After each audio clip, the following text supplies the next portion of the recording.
কি বাংলাদেশ, কি খবর?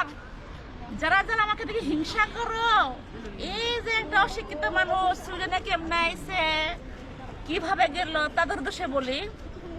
মানুষ অশিক্ষিত হলে বা গরিব হলে যে বিদেশে আইতে পারে তা না। আসলে ভাগ্য একটা জিনিস, নসিব একটা জিনিস।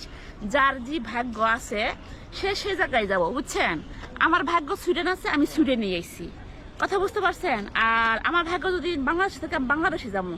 মানুষের ইজিক মানে খাওয়ান যে জায়গায় ভাগ্য রিজিক থাকে সে জায়গায় যায় খা। কারণ আল্লাহ বলছে তোমার রিজিক যতদিন পর্যন্ত তুমি মরবা না, যতদিন পর্যন্ত তোমার রিজিকে ভাত তরকারি যা আছে এগুলো থাকবো, বুঝছেন? আমার রিজিকে এই ভাতগুলো যতদিন আছে আমি ততদিনই বাঁচবো। কিন্তু কথা হলো, আমার ভাত যদি একদিনে একটা না থাকে আমি কিন্তু আর বাঁচবো না। কারণ ওই একটা ভাত আমার খাওয়া শেষ, আমার মৃত্যু মনে করার সাথে সাথে হয়ে যাবো গা। এই চরম সত্যিটা আপনাদের সবাইকে মেনে নিতে হবে, বুঝছেন? কারণ হাদিসের কথা সত্যি কথা, কোরআনের কথা সব সত্যি কথা। কারণ কোরআন কোনদিন মিথ্যা হয় না, কোরআনে যা আছে সব সত্যি, এটা কিন্তু আপনারা জানেন।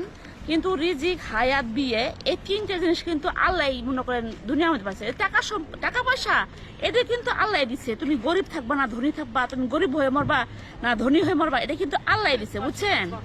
আল্লাহ দিচ্ছে, এটা কিন্তু আসলে সত্যি ঘটনাটা। তো সবাই ভালো থাকবেন। আসসালামু আলাইকুম, বাই।